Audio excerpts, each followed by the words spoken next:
with Joseph's brothers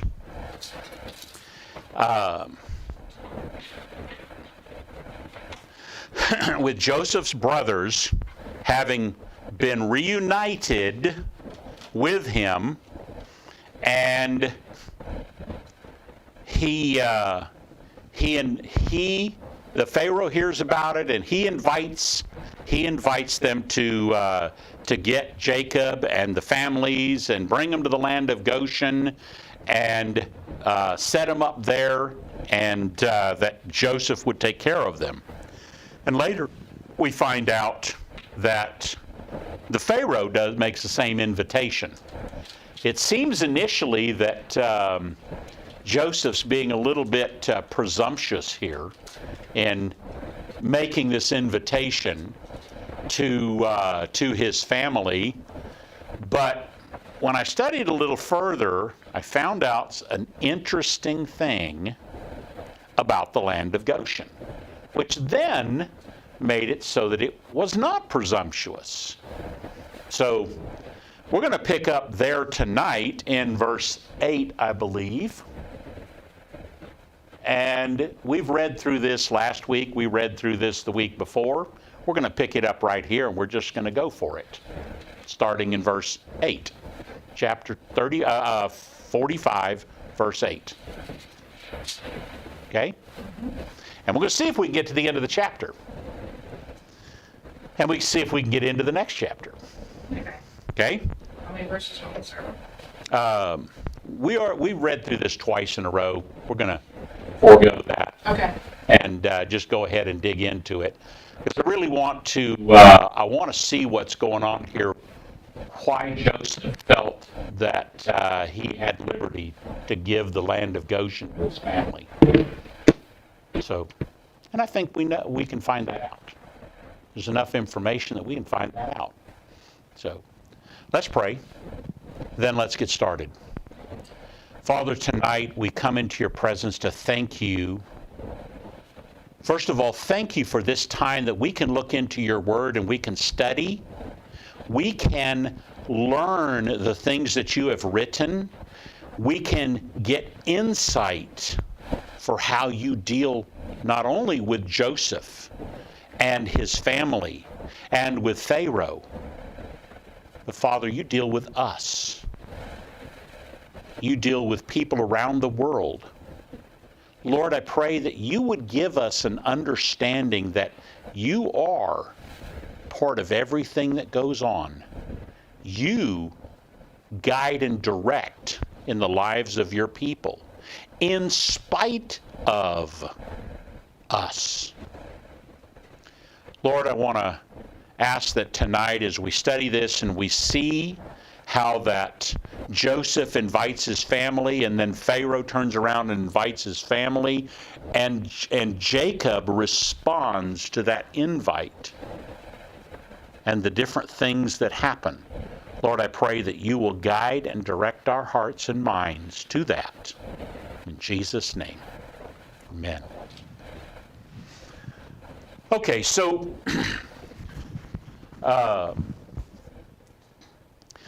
Joseph now in verse 8 has revealed himself to his brothers, and they go back into verse 7 and actually verse 6. Yes. There's been this famine that's already gone on for 2 years, and now there's 5 more years of it coming. And God sent me before you to preserve you a posterity in the earth, and to save your lives by a great deliverance. So now, it was not you that sent me here. See, they had fallen back on their heels. They were shaking in their boots. They were scared that Joseph might harm them because of what they did to him. It says, now, God sent me before you to preserve you. Oh, verse 8. Sorry, in verse 8. And now it was not that you sent me here, but God.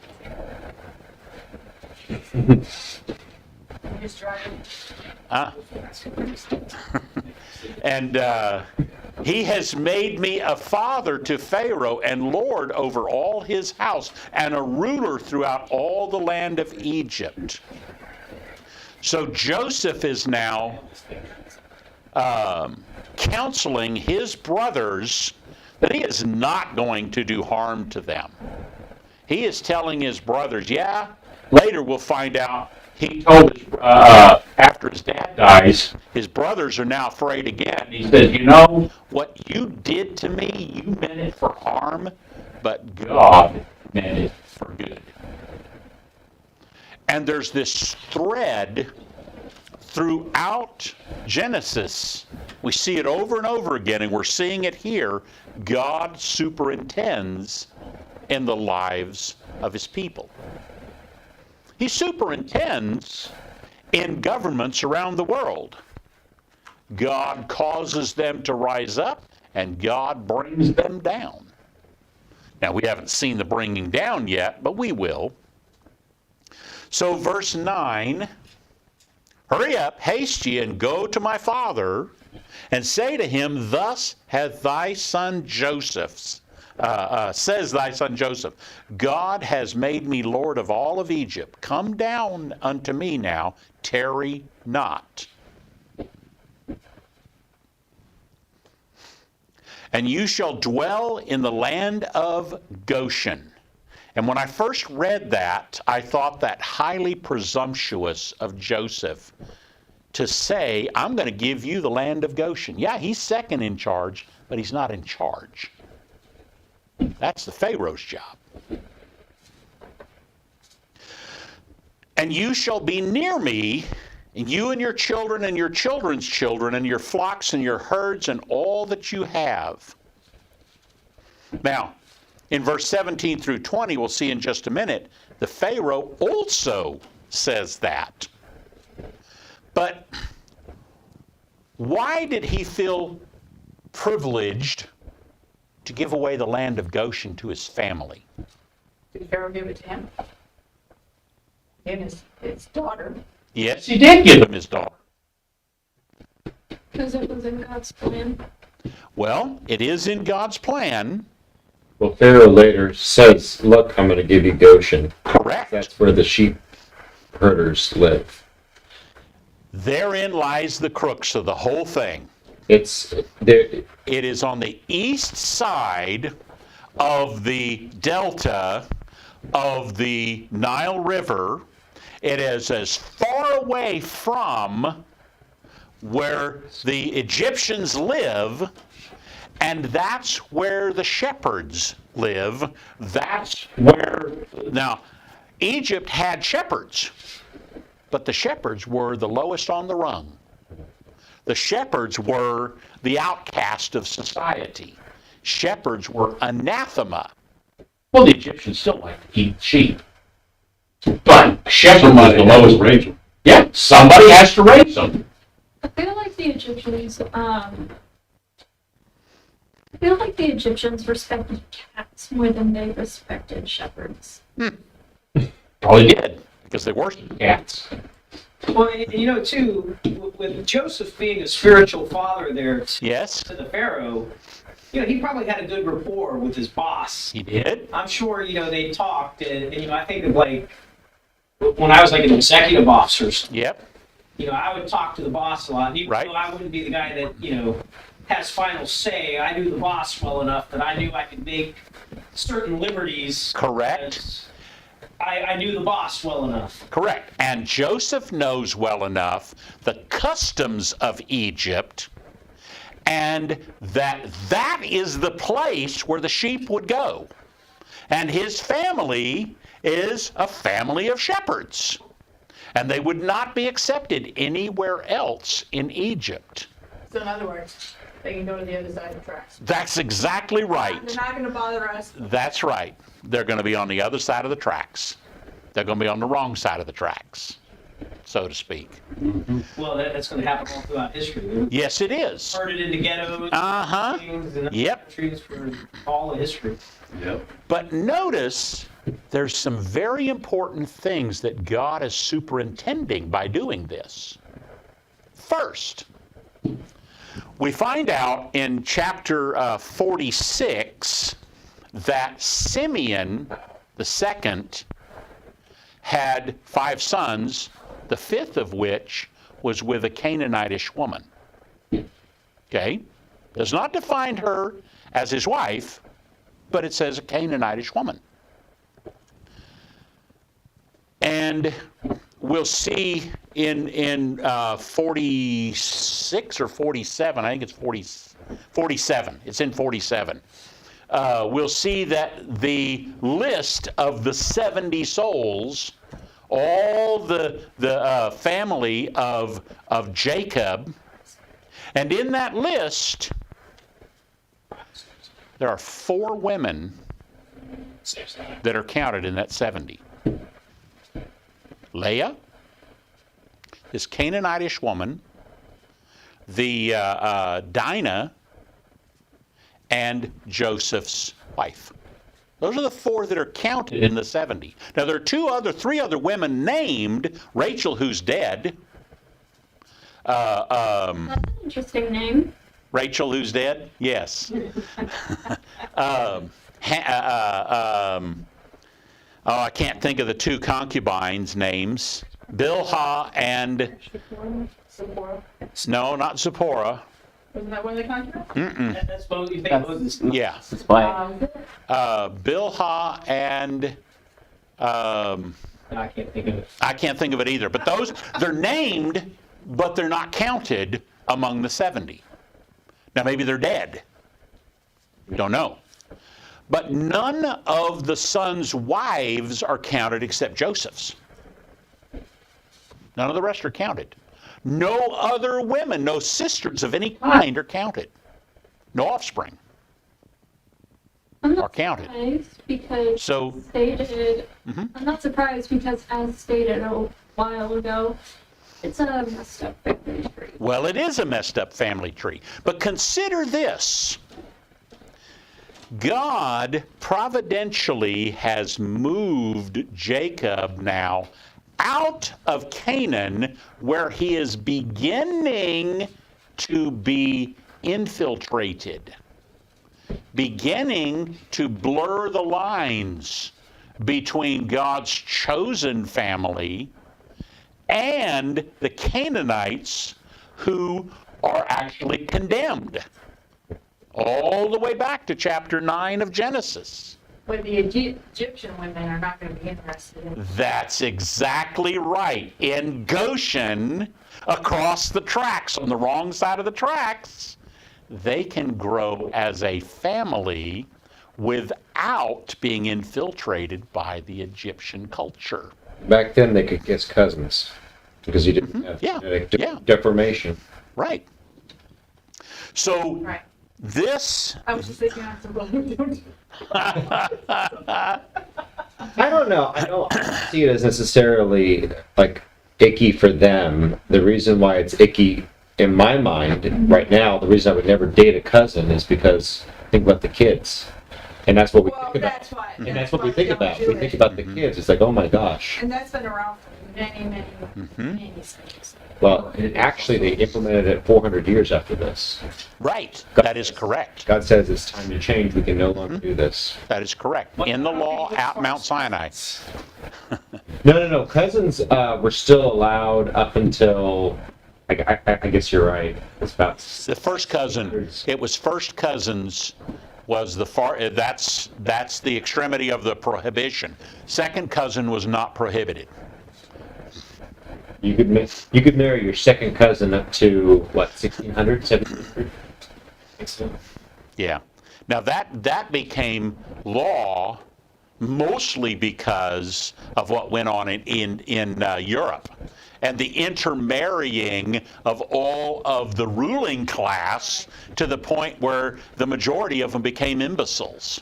You know why they did the pinky thing, right? The whole pinky thing. There was a genetic, supposedly there was a genetic arthritis that was it, where they had a hard time grabbing things. The pain was significant, so they would always do this. It's not a dainty thing. It's a inbred. What are you talking about?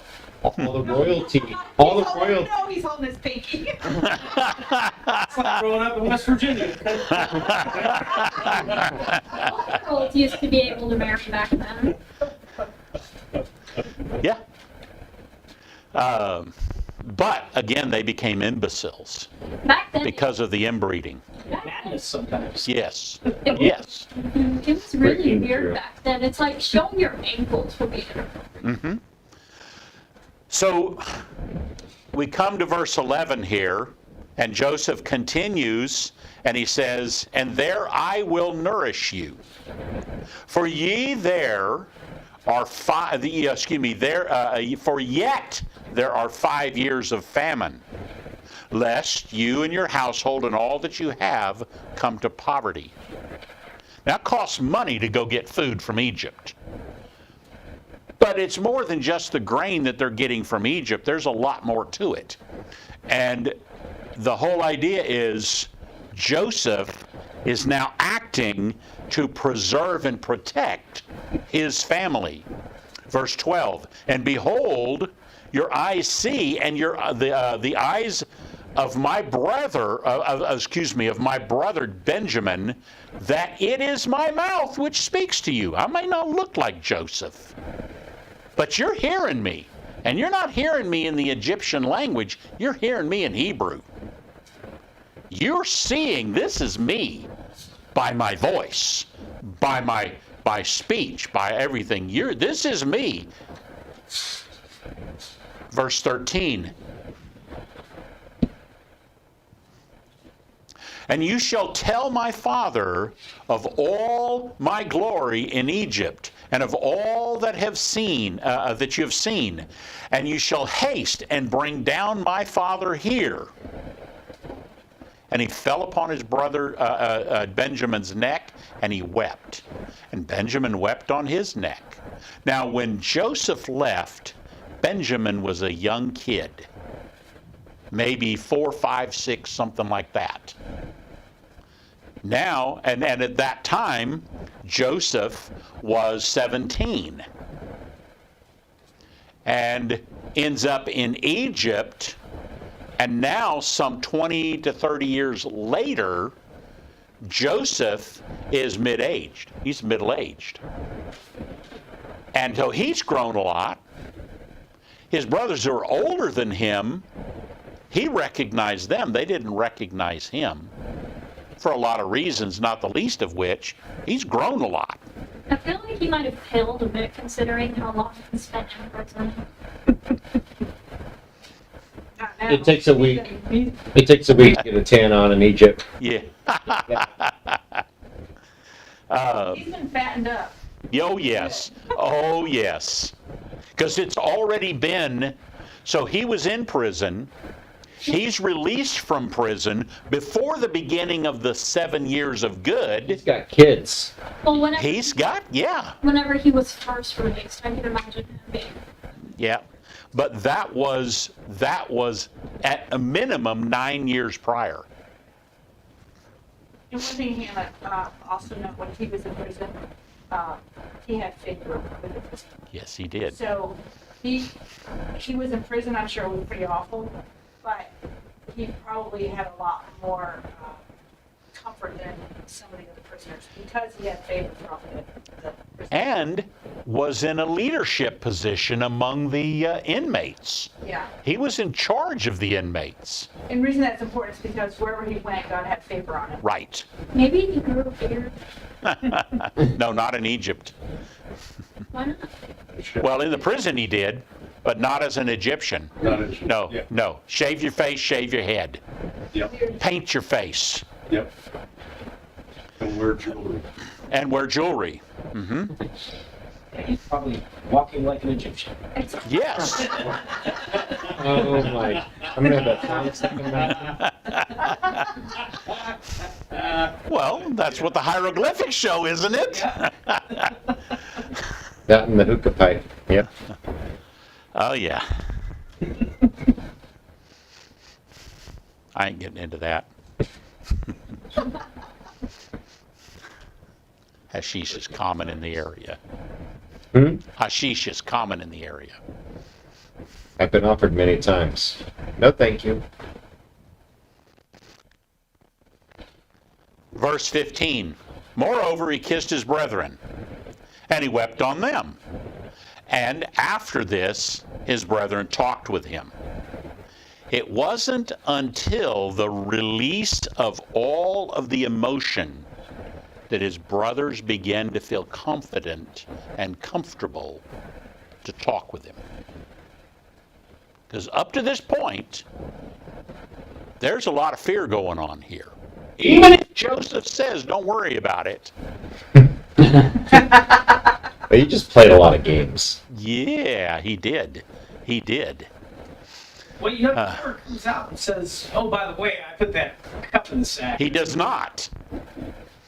He does not say that. He does not confess it. Or at least we're not told that. Right. It's like, so, Well, you gotta mess with your siblings every once in a while. Yeah, well, they messed with him in a very vicious way. He gives him time to make up. Mm-hmm. You have to say about paybacks. Yeah.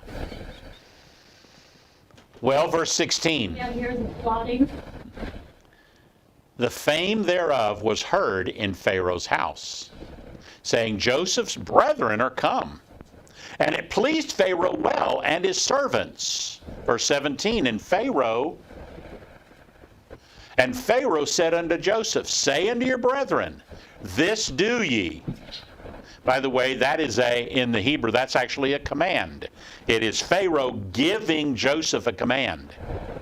Lade your beasts and go and get into the land of Canaan and take your father and your households and come unto me, and I will give you the good of the land of Egypt, and you shall eat the fat of the land. Now, understand, Pharaoh is now talking to Joseph. He's not talking to Joseph's brothers. He's talking to Joseph. And Pharaoh considers Joseph to be a mentor, like a father to him, because God's wisdom resides within Joseph. That's how Pharaoh looks at it. Isn't he older than Joseph? Probably, but maybe not. It's hard to say. yeah, we don't know. But the idea of a father is not one who is much older, maybe, but one who is a mentor. So Pharaoh knew Joseph and how the Egypt was preserved, and now they're 2 years into the 7 years of little, the 7 years of famine.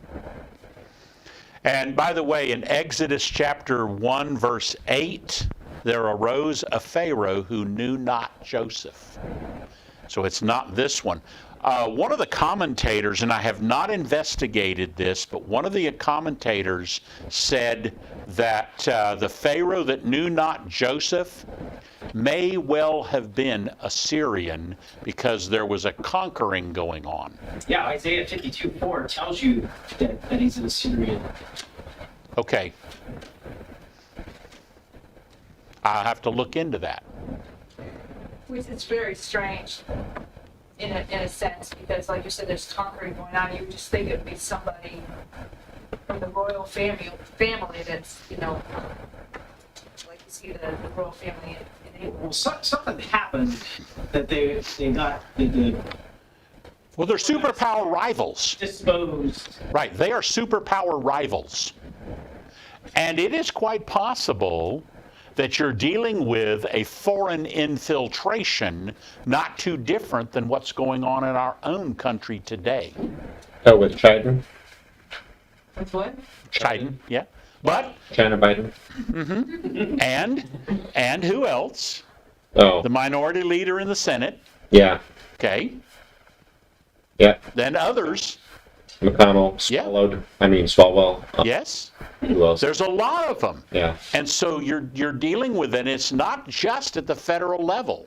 It's at the state and local level. It's at the ecumenical level. You've got, or scholastic level. You got people in colleges. Yes.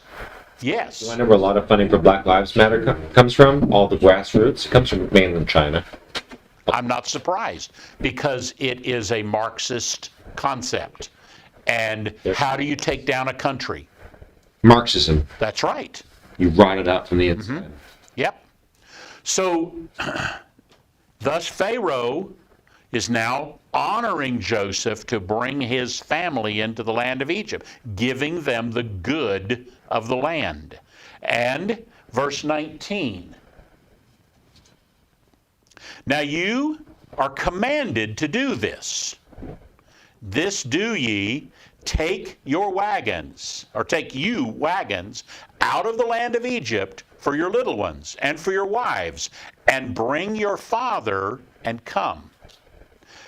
Also, verse 20, and regard not your stuff, for the good of Egypt, all the land of Egypt, is yours. And the children of Israel did so. And Joseph gave them the wagons according to the commandment of Pharaoh, and gave them provisions for along the way. Now, consider this. Pharaoh says, leave your stuff behind. You won't need any of that. You come here and I'll give you everything. By the way, Jacob doesn't do that. Jacob takes all of his stuff with him. Why?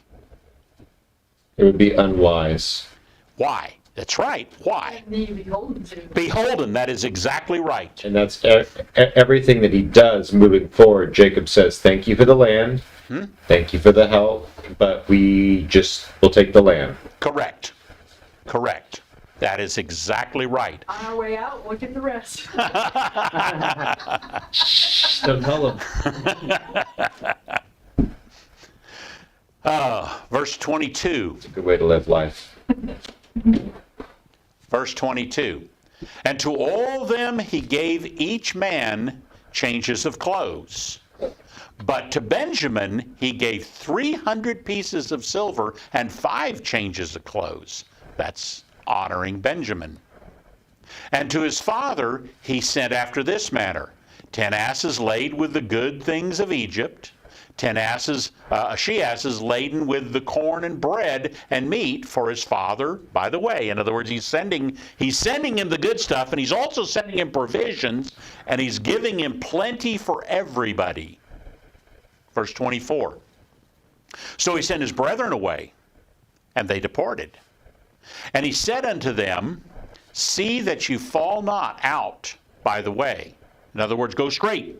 Don't get sidetracked.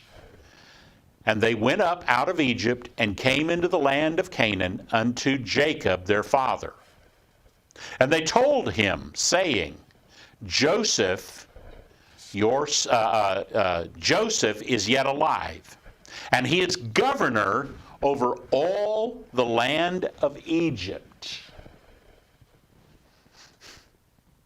Where am I? Okay. And Jacob's heart fainted, for he believed them not.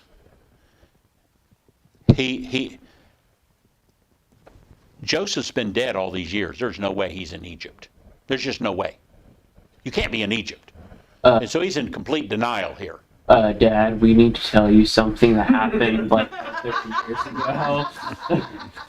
You know, I wonder if they had that conversation. Now, It's very possible. It would have been that would have been an interesting piece to, you'd just like to be the fly on the wall when they like, Dad, by the way. but you know what? When they told them, they said, we just found this bloody coat. They never found a body. So Yes. they had a lot of wiggle room. Not Yes, to they did. lie, Yeah, but not to tell the truth either. but he's going to get the full story because he's going to go see Joseph. Yeah. Now, he's going to get the full story. I would preempt. Well, first off, I don't think I would attempt to murder and then sell my brother into slavery. But if I were that person, I imagine I would try to preempt Dad with a little bit of knowledge. You know, Joseph was kind of a jerk. You know, he was kind of, So we were going to kill him. But Dad, we didn't kill him. We just sold him to Ishmaelites. But they're probably better off letting Joseph do it because he'd be like, well, I think you're right. probably let He Joseph does. tell him because Joseph will be like maybe all nice about it. God sent me here. That's right. He does later know. He does later know because Jacob then confronts his sons and says, don't hate Joseph. Well, So. Jacob, you didn't do right by your brother either, so. What comes around goes around. There you go. You set the standard there, Dad. Uh-huh.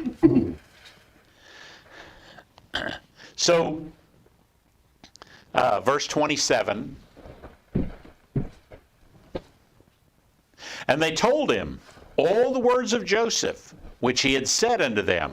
And when he saw the wagons which Joseph sent to carry him, the spirit of Jacob their father revived. And Israel said, It is enough. Joseph my son is yet alive. I will go to see him before I die.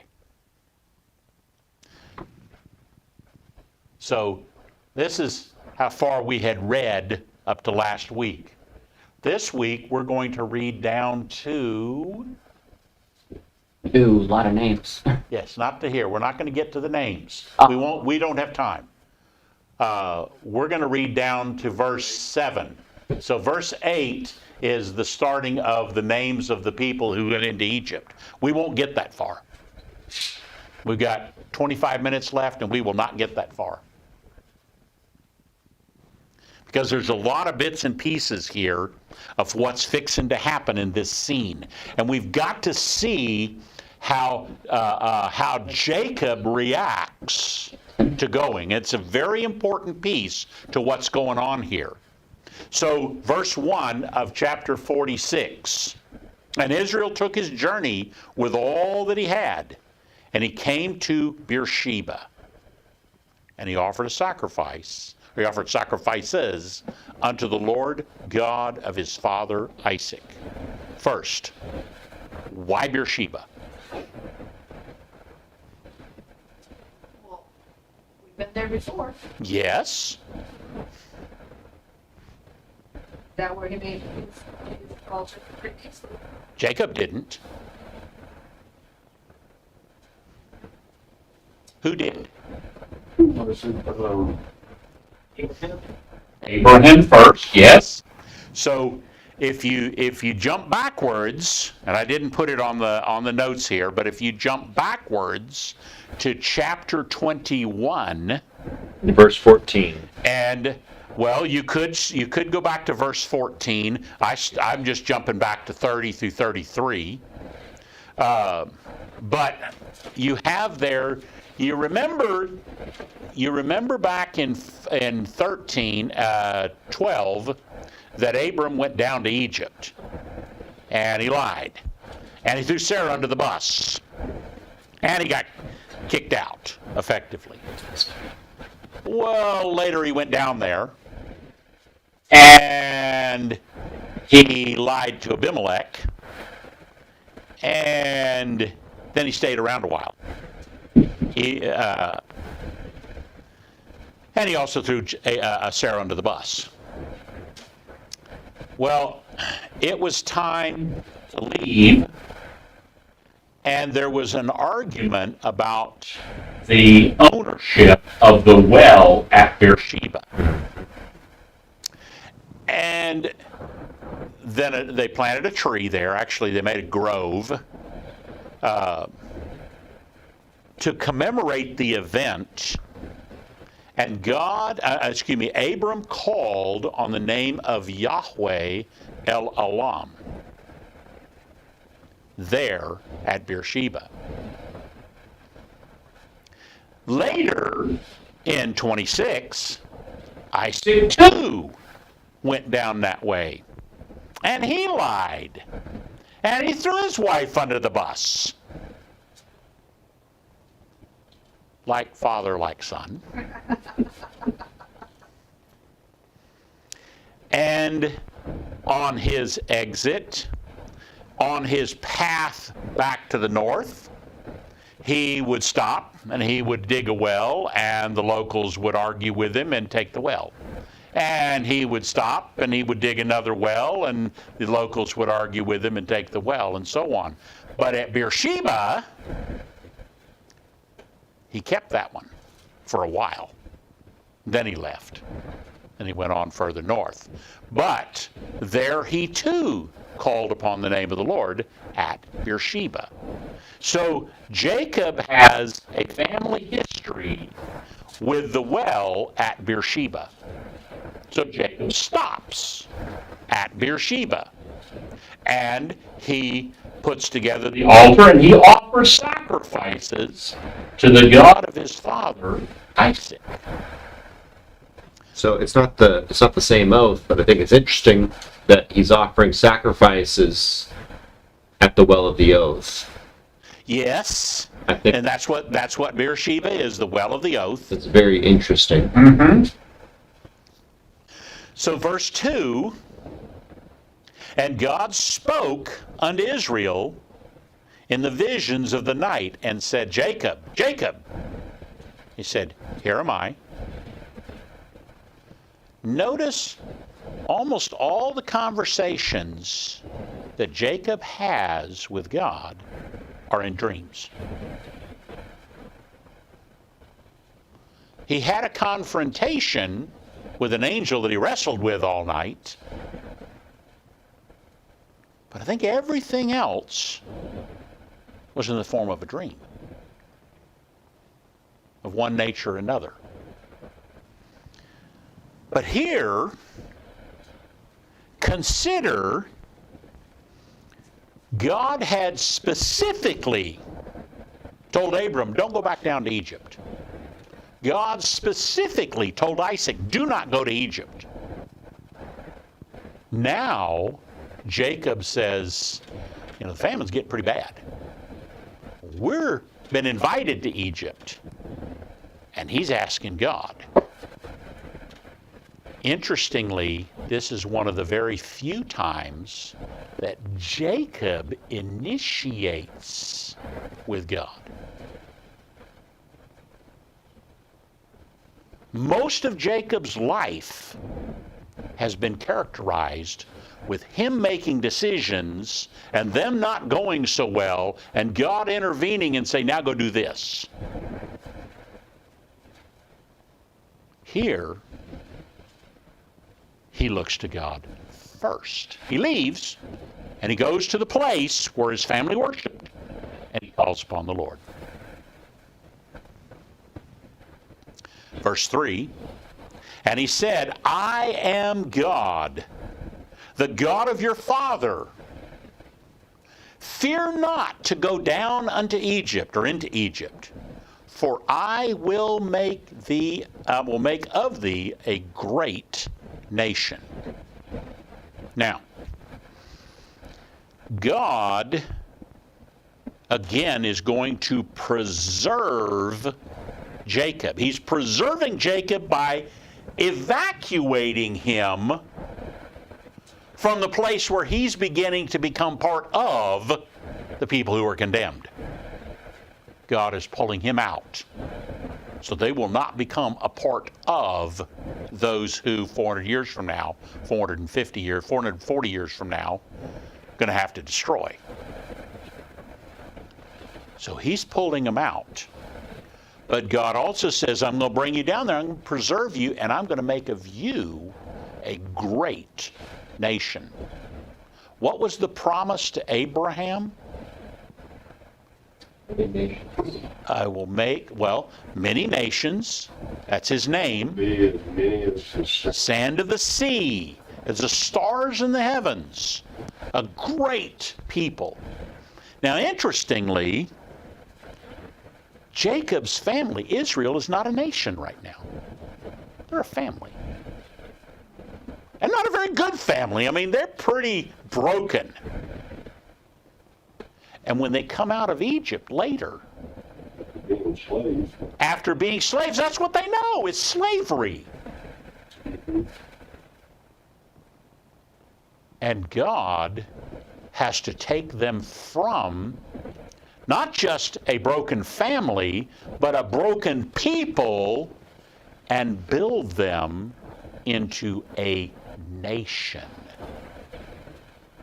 And he'll do that 2 years at Mount Sinai. The task is not complete. their failure at Kadesh Barnea will cause the 40 years in the wilderness, that 40 years in the wilderness will complete the task of building them into a nation. Before that, they're not a nation.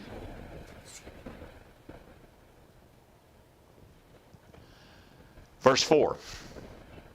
And I will go down with you into Egypt, and I will also surely bring you up again. And Joseph, God adds this, shall put his hands upon your eyes. In other words, Joseph is going to lay you to rest. You're going to die, and Joseph takes his dad, and he brings him back to Machpelah Cave and buries him there. Verse 5. And Jacob rose up from Beersheba. Now he's confident. He knows this is the direction God wants for him. He understands what to do. He has sought God's face, maybe for the first time in his life. And God has directed him. And the sons of Israel carried Jacob, their father. Notice it was Jacob interacting with God, and it was in a dream. Now, maybe afterwards he's telling his sons so that they're understanding, but they're not part of the discussion. And they carried their father and their little ones and their wives and the wagons which Joseph had sent to carry him.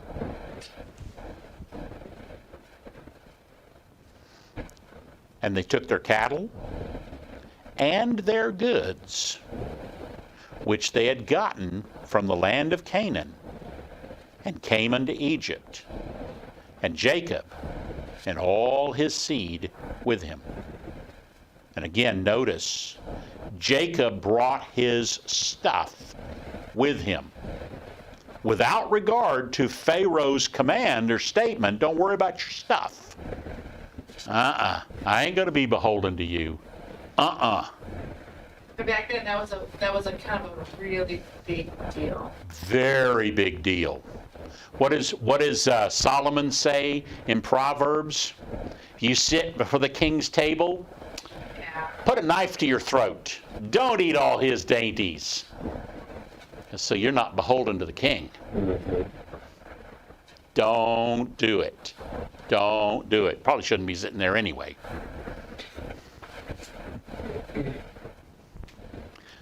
But that's the purpose of putting it there. It's a tacit bribe.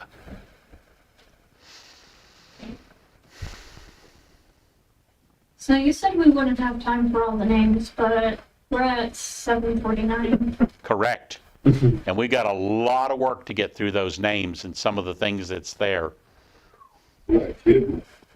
So we're not going to do the names tonight. We won't have time. So what are you going to do for the rest of the time? I'm not done. Well, he's gonna kick butt because he's not gonna name names. He's gonna save that for next time. That's right. Keep going. Okay. Fine. I'm tired. The punch. I can tell. The punchy is out. I can tell. Yes. The filter's down. So notice, God ensures here that Jacob is not going to become an Egyptian. Jacob's family is not going to become an Egyptian family. They are not going to be dependent on Pharaoh, because God alone controls Jacob's destiny. Okay? So this is a hard lesson that Jacob learned while under Laban's control. You remember Laban. You remember he worked 7 years for Rachel and got Leah. A week later, he gets Rachel. But he has to work another 7 years for Rachel. At the end of that time, he tries to leave. Laban says, I ain't leaving. You're not taking all these with you. You're staying here. What'll I give you? I understand. I've divined that God blesses me because you're here. So you're going to stick around. So he works 6 more years, total of 20 years. Then he tries to sneak away, gets 3 days' journey away, and Laban catches up with him. He knows what it is to be beholden to somebody, and he ain't no way going to be beholden to the Pharaoh. Can you imagine? I've been down that road. Yeah, yeah. Well, his sons and his sons' sons with him, his daughters and his sons' daughters, and all his seed brought he up into Egypt. So you've got his sons and his daughters. That would also be his sons and his sons' wives, all the women that were born in his household, all of that. And we'll see next week, starting in verse 8, the names of those who are named and how many named people there are. And none of these daughters, none of the wives are named, and they're not counted among the 70. I'll show you that next week. But I want us to see, I'm going to go through it in slowly, because I want us to see the names and their meanings as they put them down here. And some of it actually has a story to tell. Not all of it, or I'm just missing it. That's a very good possibility. I'm just missing it. So anyway, any last questions about this space? What we talked about tonight? Any comments? Thoughts? I read not about this, but about famines in Egypt. I was reading about a famine during one of the Muslim dynasties in Egypt. Uh-huh. And they resorted to eating people. Oh. It went so bad. They did that in Israel too. So. They did. With no Joseph there to guide them through, they had to end up eating people. It's not that uncommon in history. Now, we look at it and we think, how terrible. Well, we haven't been that hungry, but Well, they don't need that meat anymore. You gotta do what you gotta do to survive. So your statement there suggests that the value of your life is greater than the value of the life that you had to take in order to stay alive. Basically, yeah. Yeah, that's what you just said. Yeah. So Okay, so if I need to eat, it's okay to kill you. you get to eat her. It's not necessarily morally correct, but It is not morally correct. basic instincts will take over No, if you're hungry. It depends. no, It not depends. necessarily. Yeah. I just Some people are animals. Yes. And I agree with that. But there is a moral standard that can keep you Correct. on the straight and narrow. The other thing to remember about cannibalism is that there are neurological issues that come with it that are lifelong, and I would rather die than have the chronic Parkinson's-like effects, in addition to the constant pain that comes with cannibalism. Yep. But in a Muslim empire, there's no morals you have to overcome Yeah. Some people, to get there. some people are willing to throw away their morals in order to survive. Which means they never had them to begin with. Which is You ever true everywhere in Islam. There is no morals. Right. You ever watch The Book of Eli? It's my second favorite movie of all time. There's this, I don't know if you've ever watched it. I have not. It's an allegory of a man walking through a sin-filled world, discipling others and he's defending the last Bible on earth in this post-apocalyptic thriller. But there are these people who have the tremors when they try to feed him meat, and it's not cow or chicken meat. If you want to see a realistic depiction of what cannibalism looks like, it's an interesting movie to kind of get a glimpse of that. It's actually a pretty good, and what's interesting about it is the movie starts off with the guy he's blind. Okay. Spoilers. Well, that's not how it starts, that's how it ends. It's like, Yeah, yeah. Well, it starts off that way too, because he is blind. And he's blind through the whole movie. Yeah. spoilers. So, Yes, you do. How we did it. No, but yeah. they've got a good depiction of that. So you mentioned how you You did guys remember Eric Hernandez that was here Yes. Coming to Houston. Saturday? This week, Saturday? This Saturday, he's gonna be at Lanier Library Okay. debating an atheist, does God exist? Okay. It's at 7 o'clock Saturday. It's free, but you have to register online Mm-hmm. and. Is it going to be his- in the library, or is it going to be in the, because they've done a lot of stuff inside, okay, So, I don't know exactly, but it just says at Lanier Library. right. And it's also free live stream, but you have to access it. This coming Saturday? Yeah. So I wanted to. Free live stream? Could be interesting because atheists are starting to evolve past. They're starting to realize that Darwin has got nothing Mm-hmm. Yeah. underneath. Correct. So they're moving on to this whole. Well, it wasn't Darwin, it's aliens. They're moving on to Yes. the alien thing. Yes. Yes. it's a neo-paganistic structure with substitute the pagan gods for aliens and light beings, which just sounds more demonic to me than ever. And you got What? neo- You mean angels appearing as, somebody appearing as angels of light? I agree. But you know, a lot of academics are turning to that too because they can no longer defend Darwin. Correct. 'cause You cannot. It's indefensible. It's got too many holes in it, so now they're well, the space aliens had to see But that there's they some realized the evidence to it. information has to come from somewhere. Right. There's some evidence to that. I don't know if you've heard of the whole DMT universe, where these psychonauts are, that's what, they call them. They go under DMT, unlike cocaine or weed or anything like that. What's DMT?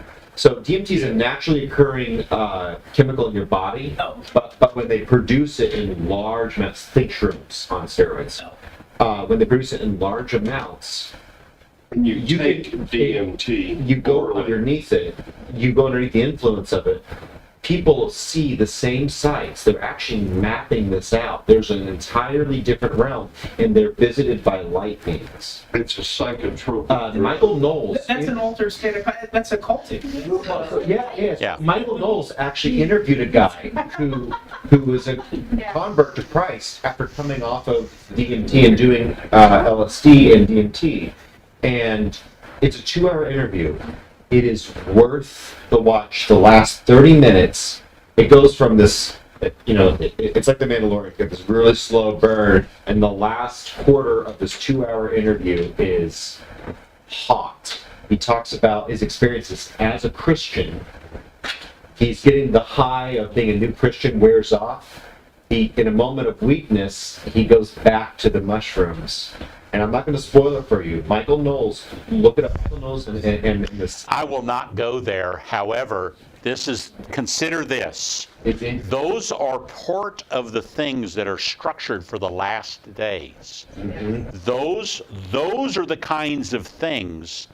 Now, understand the word talking about witchcraft in the last days is not a correct translation. The word witchcraft that is translated is actually pharmakia. Pharmacy. Pharmacy. Drugs. Drugs. Drugs. Yeah. I've one of our pastors here at our church. They were the first one I've heard say anything about since. So it's all about getting into that altered state to contact these Right. Let me say, Right. aliens or Demons. It is demonic. ascended masters. They're all demons. It's all demonic. Demons. Spirit guides is what someone would call. When I listen to lucid dreaming, people would talk about lucid dreaming is one thing, but then they would have this other thing about astral projection. So we hear these people talk about astral projection. It's like, you're not projecting anything. You're just inviting garbage right into your soul. But the thing about it is, look where we are though. I mean, 30 years ago, we wouldn't talk like this. Right. But now we talk like this, and people are in the science world are saying, "Hey, it is aliens. There is another realm." It's just, Well, it's just what did you spiritual realm say that that, allows us all. Just last week, the Pentagon released a video of a UFO flying over the battlefield in Iraq. So, I think we're pretty close to them saying, like, No. Does anyone- hey, there's aliens, and There- provide some kind of proof, but There's a number of people who have taken the position that UFOs are going to be the explanation for the rapture. Yeah. Well, yeah. And my answer to that is there's no such thing as UFOs, never have been, never will be. And there won't need to be an explanation of the rapture. Look at chapter 6 of Revelation and the sixth seal and what the people say, because they say now this, when the massive earthquake occurs, let the rocks fall on us because the wrath of God has come.